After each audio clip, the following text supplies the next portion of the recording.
बिस्मिल्लाहिर्रहमानिर्रहीम, अस्सलामु अलैकुम, गुड मॉर्निंग लाहौर। आज की खूबसूरत सुबह की बहुत सी चाहतों, बहुत सी मुस्कुराहटों और बहुत सी मोहब्बतों के साथ मैं हूँ रुखमा इरफान मलिक और आप सबको आज के शो में खुशामदीद कहती हूँ। हम सबकी ज़िंदगी में मुख्तलिफ़ फ़ेज़ेज़ आते हैं और हर फेज़ में हमें मुख्तलिफ़ इंसान मिलते हैं। हमारा जो सामना होता है, हमारा इंटरेक्शन होता है, वो मुख्तलिफ़ लोगों के साथ होता है। बाज़ औक़ात ऐसा होता है कि हमारी कुछ लोगों के साथ बहुत अच्छी बॉन्डिंग भी हो जाती है, लेकिन जब वो हमारी ज़िंदगी से जाते हैं तो हम बहुत ज़्यादा डिप्रेस और डाउन फील कर रहे होते हैं और वो जो चेंज आता है एकदम, वो हम एक्सेप्ट नहीं करते। लेकिन हर इंसान का आपकी ज़िंदगी में आना, किसी न किसी मकसद के तहत कोई इंसान आपकी ज़िंदगी में आता है। बहुत से लोग हमारी ज़िंदगी में हमें आज़माने के लिए आते हैं। बहुत से लोग इसलिए आते हैं कि वो हमें कोई ना कोई सबक सिखा सकें, हमें लेसन्स लर्न करवाते हैं। बहुत से लोग ऐसे आते हैं जो हमें इस्तेमाल करते हैं इन सो मेनी वेज़।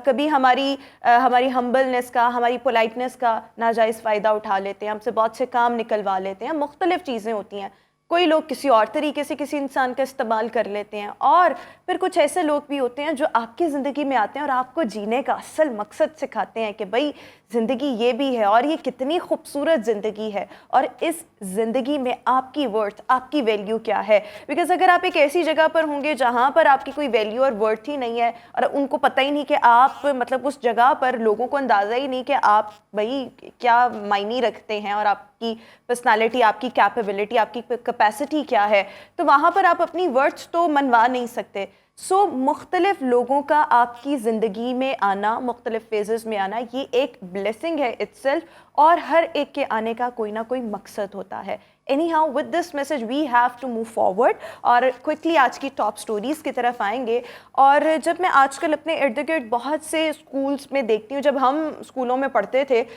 इतनी भी पुरानी बात तो नहीं है, लेकिन मुझे याद है कि जब उर्दू का पेपर होता था या उर्दू का सब्जेक्ट होता था तो मैं तो बहुत ज़्यादा कीन होती थी और मुझे ऐसे लगता था कि ये one of the easiest subject है, इसकी ना मुझे पेपर के लिए तैयारी उस तरह से करनी पड़ेगी। और उर्दू तो हमारी कौमी ज़ुबान है और आती ही है कि मतलब आपने एक दफ़ा कोई एक स्टोरी पढ़ ली और उसके बाद आप उनको अपने वर्ड्स में भी लिख सकते हैं। तो मुझे तो उर्दू का सब्जेक्ट बहुत अच्छा भी लगता था और आसान भी लगता था। लेकिन अनफॉर्चुनेट सिचुएशन ये है कि हमारे यहाँ पर आजकल जो प्राइवेट स्कूल्स हैं या जो प्राइवेट या एलीट स्कूल के जो बच्चे हैं, उनको उर्दू पढ़ना,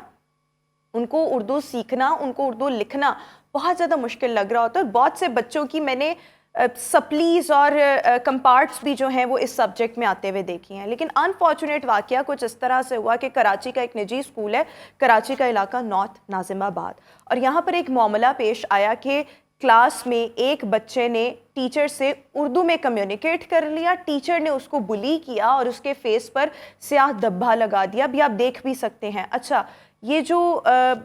स्कूल में ये वाक़या पेश आया तो बच्चे ने जब घर जाके अपने पेरेंट्स को बताया, पेरेंट्स ने स्कूल के ख़िलाफ़ दरख्वास्त दर्ज करवाई, डायरेक्टोरेट बैठा, जो पूरी टीम थी उन्होंने इस मामले को पूरी तरह से इन्वेस्टिगेट किया और जब इन्वेस्टिगेट किया तो पता लगा कि टीचर ने तो वाकई ऐसे किया है और हमारी कौमी ज़ुबान उर्दू है और अगर बच्चे ने उसमें कम्युनिकेट कर लिया तो कौन सी क़यामत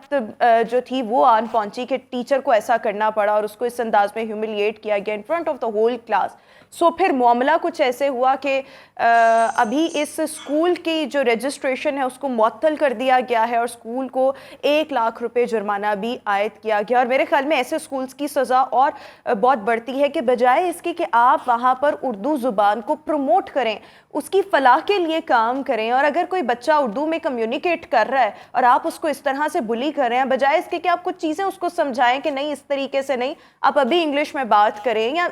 अगर उसको इंग्लिश बोलने में प्रॉब्लम है तो उसके लिए भी कोई ना कोई एफर्ट करें। इस अंदाज में बच्चे को ह्यूमिलिएट करना और ऐसी चीज़ें जो होती हैं वो हमेशा के लिए फिर बच्चों के दिमाग पर गहरा असर छोड़ती हैं और उनका जो कॉन्फिडेंस लेवल है, जो उनकी सेल्फ इस्टीम है, वो बहुत ज़्यादा लो हो जाती है। बट एनी हाउ अनफॉर्चुनेट वाक़या था। इसी के साथ हम आगे बढ़ेंगे जनाब, और कम वक्त में सबसे ज़्यादा स्वेटर्स पहनने का Guinness book of world record कायम किया गया है। और वर्ल्ड रिकॉर्ड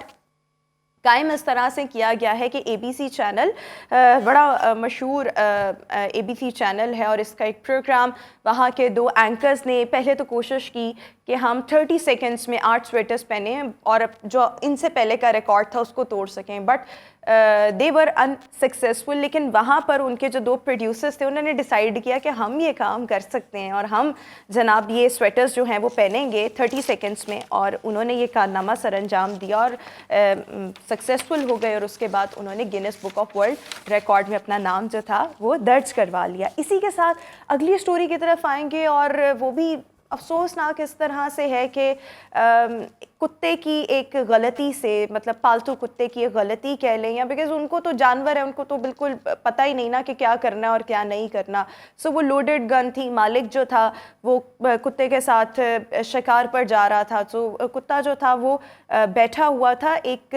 ٹرک نمائی گاڑی تھی اس کی پچھلی سیٹ پر بیٹھا ہوا تھا، اور وہاں پر لوڈڈ گن بھی اس کے پاس پڑی ہوئی تھی۔ وہ کہیں پر اس کتے کا پاؤں اس گن پر آ گیا اور گولی چل پڑی جو فوری طور پر اس کے مالک کو لگی، اور مالک جو تھا وہ موقع پر ہی جاں بحق ہو گیا۔ تو انتہائی افسوسناک واقعہ، لیکن نیگلیجنسی اس انداز میں ہے کہ وہ پالتو جانور ہے اور آپ نے اس کے پاس ایک لوڈڈ گن رکھ دی ہے، سو